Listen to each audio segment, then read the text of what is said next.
Quero convidar você a abrir a sua Bíblia no livro de Salmos.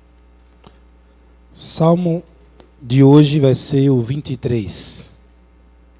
Talvez você possa até sabê-lo de cor, mas o nosso desafio de hoje é encontrar os tesouros do Salmo 23. Os tesouros do Salmo 23. Salmo 23. Diz assim a palavra do Senhor: O Senhor é o meu pastor, nada me faltará. Ele me faz repousar em pastos verdejantes. Leva-me para junto das águas de descanso. Refrigera minha alma. Guia-me pelas veredas da justiça, por amor do seu nome. Ainda que eu ande pelo vale da sombra da morte, não temerei mal nenhum, porque tu estás comigo. O teu bordão e o teu cajado me consolam. Preparas-me uma mesa na presença dos meus adversários. Unge-me a cabeça com óleo, o meu cálice transborda. Bondade e misericórdia certamente me seguirão todos os dias da minha vida, e habitarei na casa do Senhor para todo sempre. Amém? Vamos orar mais uma vez.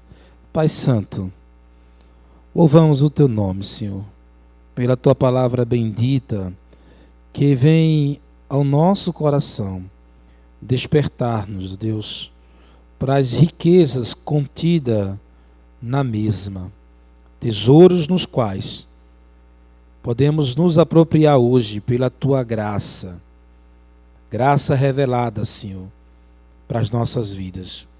E te pedimos, ó Deus, que não seja diferente hoje, que possamos aqui, Senhor, da tua parte, receber desses tesouros maravilhosos da tua palavra. Te pedimos e já te agradecemos, em nome do teu Filho amado Jesus. Amém. Quando estava meditando nesse salmo, veio algo à minha mente. O que dizer mais do Salmo 23, né? Salmo muitas vezes repetido, falado, declamado, estudado. Mas se tem algo que a gente aprende com Deus é que a sua palavra se renova, né? E hoje eu quero falar sobre os tesouros contidos nesse salmo, Salmo 23. O Salmo 23, ele é uma composição muito bem elaborada. Existem alguns aspectos que a gente pode aqui observar e aplicar para nossas vidas o cuidado de Deus. Eu já falei para vocês que os salmos de 23 a 28 é uma coleção de salmos que tratam do cuidado de Deus e da confiança que podemos ter nele diante deste cuidado. O Salmo 23 ele é muito conhecido por falar da figura do pastor. Quando nós lemos aqui, o Senhor é o meu pastor. Essa primeira declaração aqui do salmista reflete algo que é muito natural na sua época. A imagem do pastor, para eles, não era apenas aquele profissional ou aquela figura que cuida de um rebanho ali e conduz. Tinha um significado mais amplo. Era o significado daquele que lidera, daquele que cuida. Significa aquele que governa. E se tem uma imagem que é muito colocada para Deus no Antigo Testamento, é a imagem do rei pastor, aquele que cuida. Tanto é que nas nossas traduções que diz, o Senhor é o meu pastor, o texto em hebraico não fala do substantivo, mas do verbo pastorear. Para traduzir de uma maneira muito direta, seria o seguinte, ele deveria aqui ser traduzido assim, o Senhor pastoreia a mim. Porque o foco aqui não está na figura do pastor em si, mas principalmente do cuidado. Então, é justamente esse salmo que encabeça os salmos que falam a respeito desse cuidado de Deus sobre as nossas vidas. Então, para nós aqui, um tesouro que tem nesse salmo aqui, que a gente pode agora elencar para nós, é o tesouro do cuidado de Deus sobre a nossa vida. E quando ele descreve a Deus, o Senhor, o Todo-Poderoso, como o pastor, ele está aqui dizendo isto, que ele cuida de nós, que ele nos lidera, que ele nos governa. E aqui ele fala de qual maneira, ele descreve, tal qual um pastor cuida das suas ovelhas, como é que Deus cuida de nós. A propósito, é bom a gente lembrar aqui que o salmista Davi, a quem é atribuído a autoria do Salmo 23, ele tinha justamente essa sua profissão, né? Ele foi dos filhos de Jessé, o mais novo, que ficou cuidando das ovelhas da família. Então ele vai falar de algo aqui que ele tem conhecimento de causa. Ele tem propriedade para falar. Ele não vai falar de algo que ele leu num livro, de uma coisa que ele viu na televisão. Não, ele vai falar de uma experiência que ele tinha. E essa experiência dele é dupla. É interessante ver nesse salmo essas duplicidades que aparecem aqui. E aqui eu vou estar diante da mensagem, fazendo a gente refletir a respeito dessa duplicidade que aparece no texto de Salmos. E a primeira duplicidade que a gente vê aqui é que o Senhor é o pastor e nós somos as suas ovelhas. É a primeira duplicidade que a gente vê aqui no texto. E quando esse texto coloca isso para nós, ele começa agora a descrever a maneira como Deus cuida de nós. O versículo 1 ainda diz: nada me faltará. A ideia aqui é o seguinte, é que quando nós temos a Deus como nosso pastor, como nosso rei, como nosso líder, como nosso governante, nós não temos falta de nada, porque Ele nos é suficiente. Até porque, irmãos, existem momentos na vida que algumas privações vêm. E até é algo pedagógico da parte de Deus. Às vezes Deus deixa nos faltar algo para que a gente aprenda algo com Ele, alguma coisa. Então há uma escassez para a gente valorizar aquilo que a gente não valorizava antes. Há uma escassez muitas vezes para a gente ter um aprendizado, porque de outra forma não o teríamos. Então a gente precisa entender que quando o salmista está se referindo ao nada que há lhe faltar, o que não terá falta de nada, é porque ele já tem o principal. Porque melhor do que ter a provisão é ter o provedor.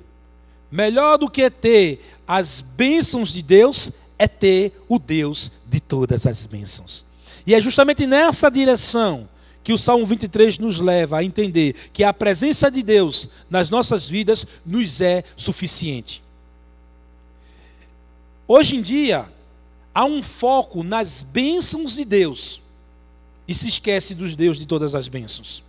Há um foco naquilo que Deus pode fazer por nós, mas não naquilo que Ele é para nós. O salmista aqui, ele não apenas o vê como aquele que faz, mas como aquele que é. Ele não é apenas aquele que dá as coisas, mas ele é aquele que emana as coisas, ou seja, ele é o principal. Ele pode não ter as demais coisas, mas se ele tiver o Senhor, ele já tem tudo. É justamente essa ideia da plenitude da presença de Deus. Se eu tenho o Senhor, não me falta nada. E o versículo 2, ele começa a fazer uma pintura de um cenário para nós, de como um pastor conduz uma ovelha, um verdadeiro pastor, um bom pastor, um pastor que realmente faz jus ao nome de pastor. Ele diz aqui: ele me faz repousar em pastos verdejantes. Ele aqui começa a mostrar aqui que esse Deus que lhe pastoreia, que lhe é suficiente, ele é um Deus que não lhe deixa passar por um ambiente de um cenário de sequidão, mas verdejante, pastos verdejantes. Ovelha não tem que comer capim seco. Ovelha tem que comer de um pasto verdejante, que alimenta. Então a ideia que ele coloca para nós aqui é que esse cuidado de Deus, desse pastor supremo, desse rei pastor, é um cuidado nos mínimos detalhes. Ele não quer que você se alimente de qualquer coisa. Ele tem para você o melhor: verdes pastos. Porque não se alimenta ovelhas com pasto seco. E ele, descrevendo ainda mais, ele fala: leva-me para junto das águas de descanso. Águas de descanso. Um pastor que se preze não vai levar suas ovelhas para tomar qualquer tipo de água. Se tem um momento em que um animal se torna bastante vulnerável, é quando ele está bebendo água. Porque ele está ali de cabeça baixa e está tirando sua atenção do que está em volta. E se uma água ela é uma água turva, uma água que não dá para ver o que está ali na água, ele pode facilmente ser pego por um predador. E também, quem gosta de tomar água suja, né, irmãos? Então aqui diz que Deus tanto alimenta com o verdor do pasto, como também com a água tranquila. E metaforicamente é aplicado para nós duas coisas aqui. Que o alimento que Deus traz para nós é um alimento saudável, e que a água que Ele nos dá de beber é uma água saudável. Jesus disse: eu sou o pão vivo que desce do céu. É um alimento saudável. Jesus também disse que Ele era a água viva, a água da vida.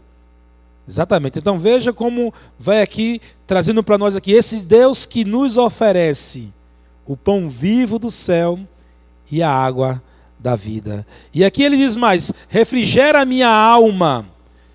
Refrigerar a minha alma. Dá essa tranquilidade para a nossa alma. Só Deus pode fazer, irmãos.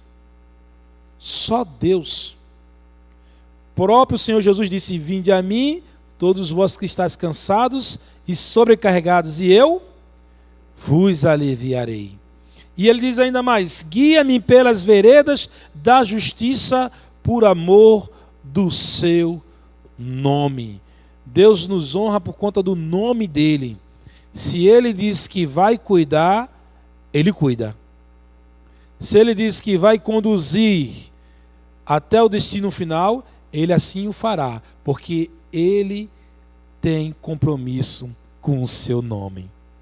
E o verso 4 muda um pouco o cenário, sai um pouco a figura do pastor rei, daquele que está cuidando, e agora vai nos introduzir a transição dizendo: ainda que eu ande pelo vale da sombra da morte, não temerei mal algum. Você já pensou nisso? A palavra no texto original hebraico dá a ideia do seguinte: ainda que eu esteja numa escuridão total, eu não terei medo. Existem momentos na nossa vida que parece que não há luz, escuridão total, não dá para enxergar nada, aquela escuridão que você não consegue enxergar um palmo diante do nariz. Há momentos assim, momentos que não vemos uma solução sequer, parece que tudo está perdido.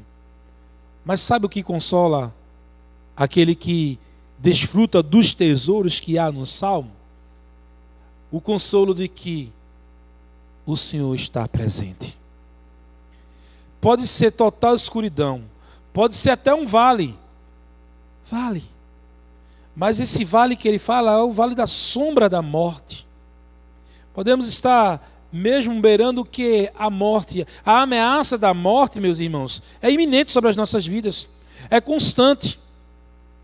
Mas mesmo que tenhamos uma ameaça avassaladora da morte, não devemos temer. Por quê? Qual é a justificativa que o salmista traz para nós aqui?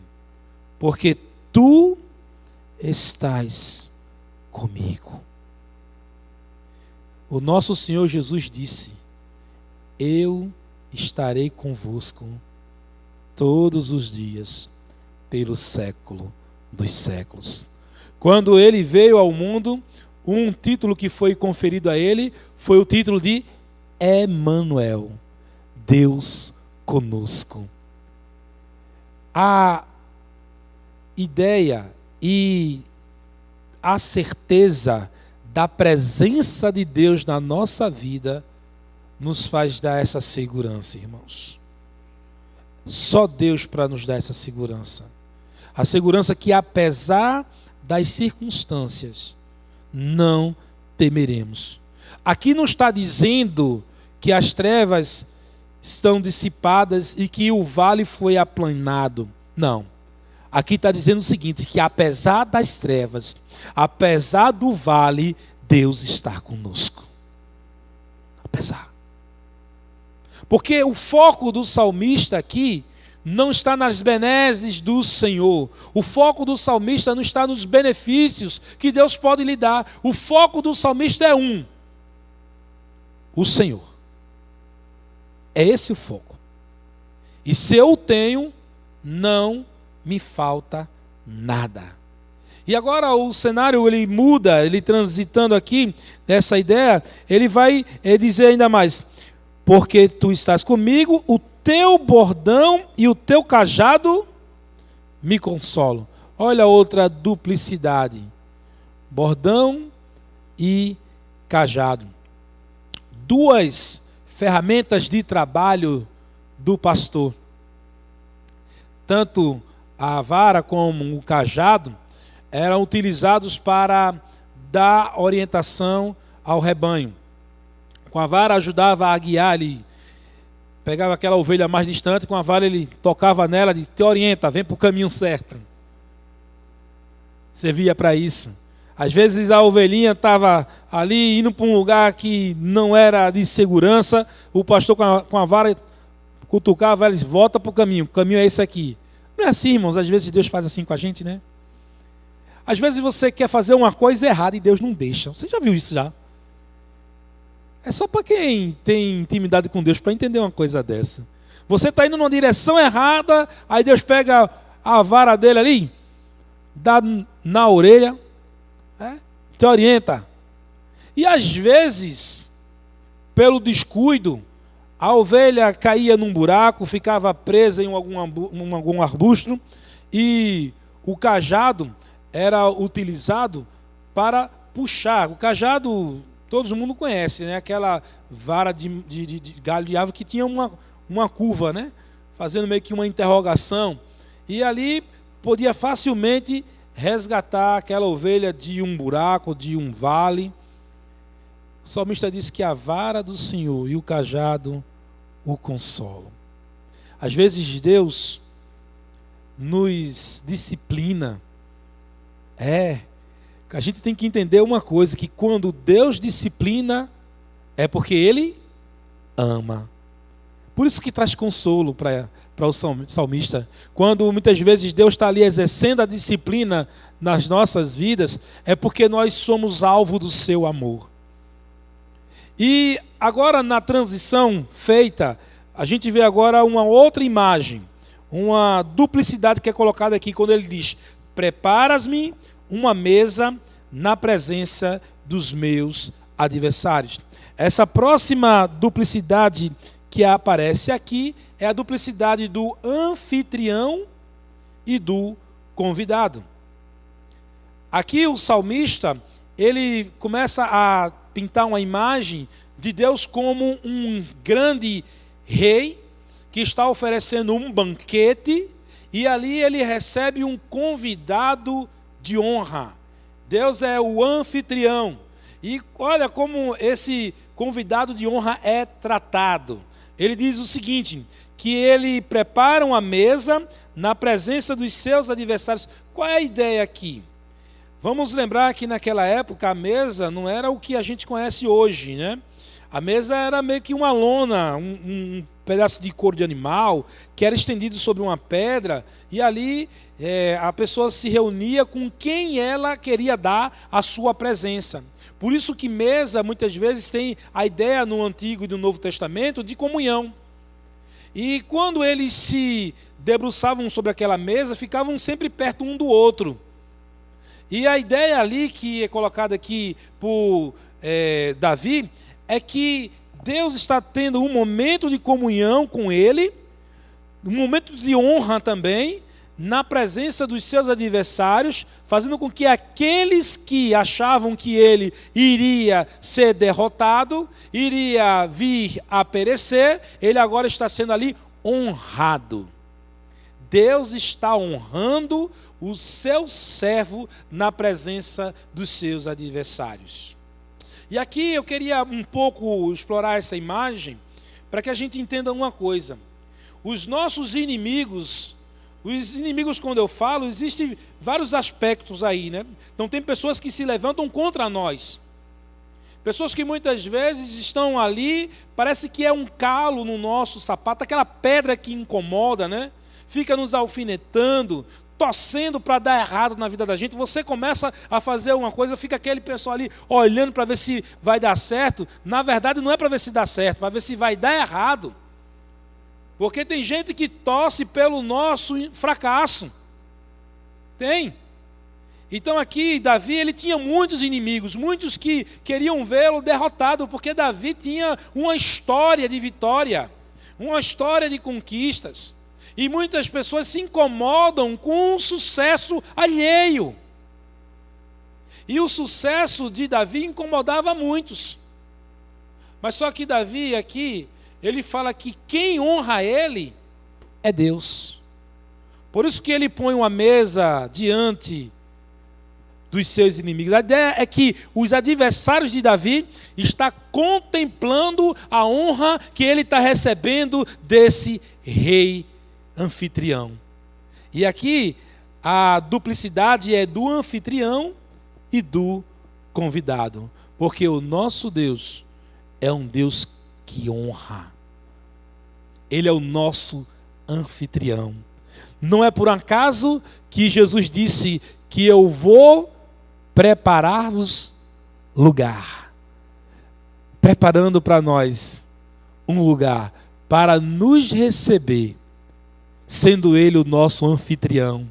Porque aqueles que chegarem diante do Senhor, nesse banquete que Ele está ali reservando para os seus, vão estar diante da presença do Rei, do seu maior anfitrião. E é justamente essa imagem que Davi coloca aqui para nós, e eu quero correr um pouco, que eu quero falar do restante. E ele fala que unges-me a cabeça com óleo. Aqui a palavra ungir remete-nos à ideia daquela unção que é ministrada pelo sacerdote para um governante, para um líder religioso, mas não seria bem a palavra ungir, para traduzir aqui, mas seria a ideia de derramar óleo sobre. Deixa eu explicar aqui o que acontece. Naquela época, naquela cultura, tinha-se o costume de receber uma pessoa de honra com óleo. Tinha-se um recipiente pequeno de óleo, a pessoa tirava da sua roupa e derramava uma gotinha de óleo na cabeça dessa pessoa. Era um óleo aromático. Era como uma pessoa estivesse dizendo: você é o meu convidado de honra. E é justamente essa imagem de anfitrião aqui que Deus retrata, que ele recebe o seu servo como um convidado de honra. E assim sendo, nós vamos ver aqui que essa experiência de convidado de honra é para aqueles que realmente estão a serviço desse rei. É como se ele dissesse assim: venha, meu servo, entrai no gozo celestial. É como se fosse essa ideia. Você está sendo muito bem recebido. Ele é tão bem recebido que ele fala o seguinte: o meu cálice transborda. O cálice transbordar aqui é dizer o seguinte, que o meu copo, para nós, né, não se esvazia. É uma celebração, é um banquete, A ideia aqui é que o anfitrião está sempre enchendo o copo ou a taça do convidado, dizendo a ele, desejando a ele, não saia daqui, porque enquanto tiver vinho, você está sendo bem-vindo aqui. A ideia é essa, a ideia de que não quer que aquele convidado saia da presença. Porque a gente sabe quando o garçom, ele quer que o povo vá embora, né? Começa a fazer o quê? Recolhe as mesas, apaga as luzes, né? Acabou, não tem mais nada, né? Mas quando ele não quer, está sempre oferecendo, né? Posso encher, vai lá e vai servir, enche o copo, né, pessoa, não é isso? A ideia é essa aqui, é que o cálice transborda porque vai até as bordas, de tanto estar colocando ali no cálice a bebida e dizendo, você é meu convidado honrado, eu quero que você permaneça aqui. Não é aquela história, toma mais um copinho, eu vou encher tua taça, não quero que você saia daqui, você é o meu convidado honrado. É essa a ideia, meu cálice transborda. Verso 6, bondade e misericórdia, olha outra duplicidade aqui, bondade e misericórdia, certamente me seguirão todos os dias da minha vida. Bondade e misericórdia. Observe como é colocado aqui essas duas palavras. Bondade e misericórdia me seguirão. Parece que está falando de duas pessoas, né? Bondade e misericórdia. Você consegue imaginar a bondade e a misericórdia lhe seguindo? Aqui está falando do caráter de Deus.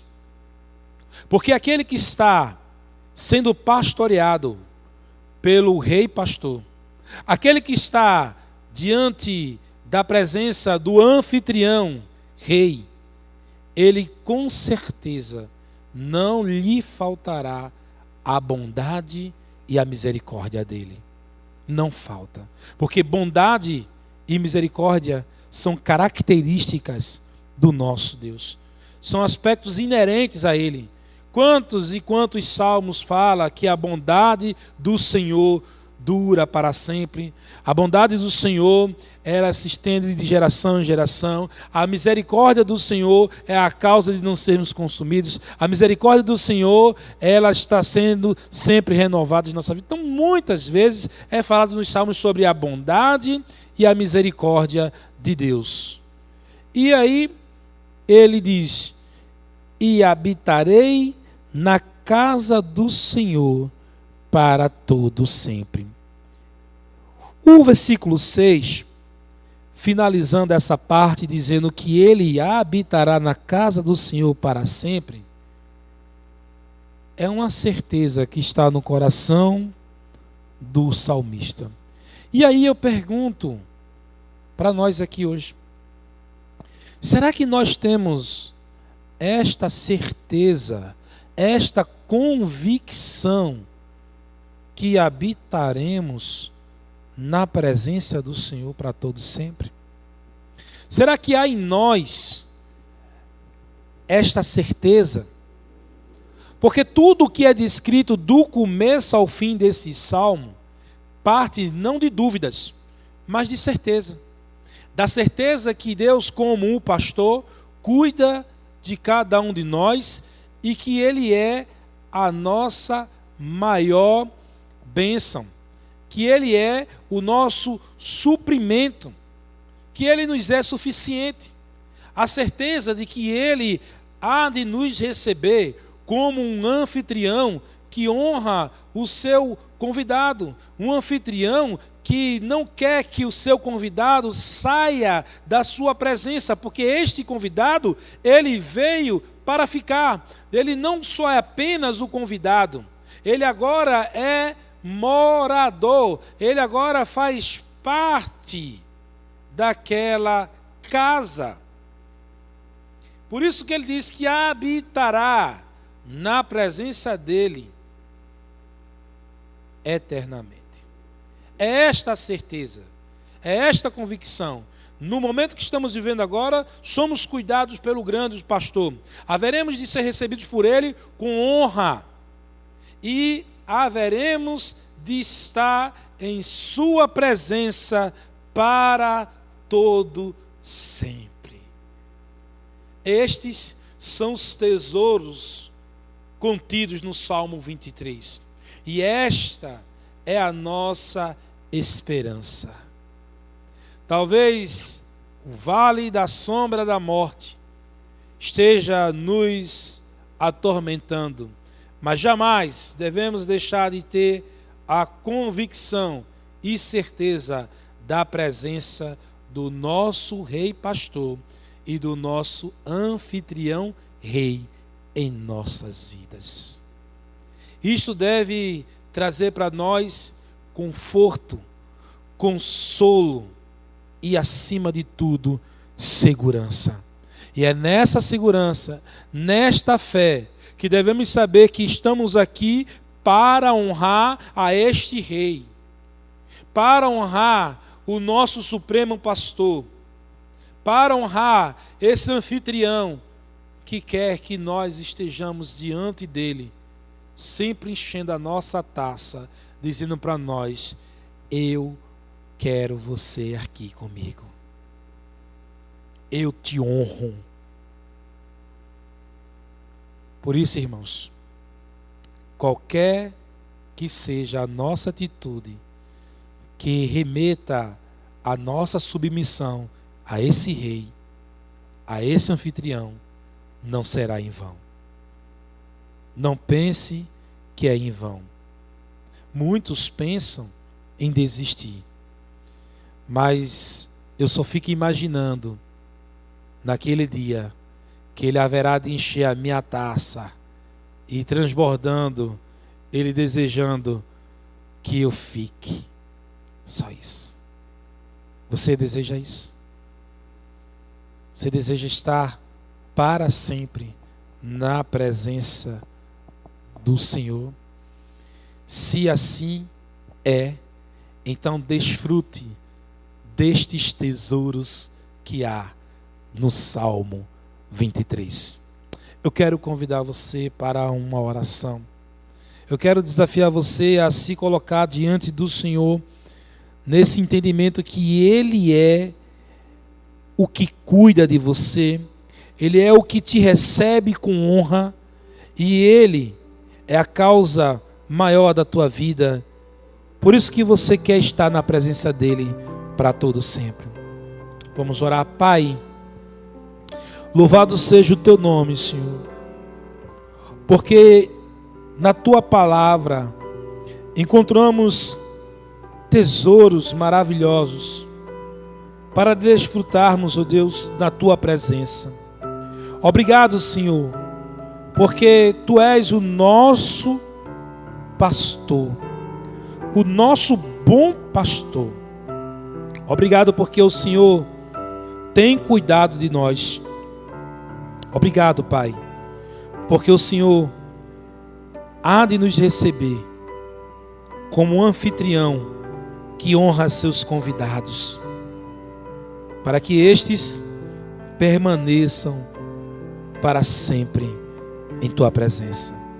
Pai, queremos colocar as nossas vidas diante de ti, entendendo que, por mais que seja difícil, por mais que seja desafiador, nós colocamos a nossa esperança e confiança no Senhor.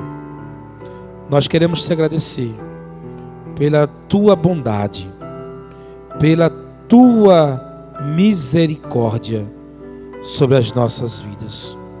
Te agradecemos em nome do teu Filho amado, o nosso Senhor Jesus. Amém. Que Deus abençoe a vida da sua igreja. Amém.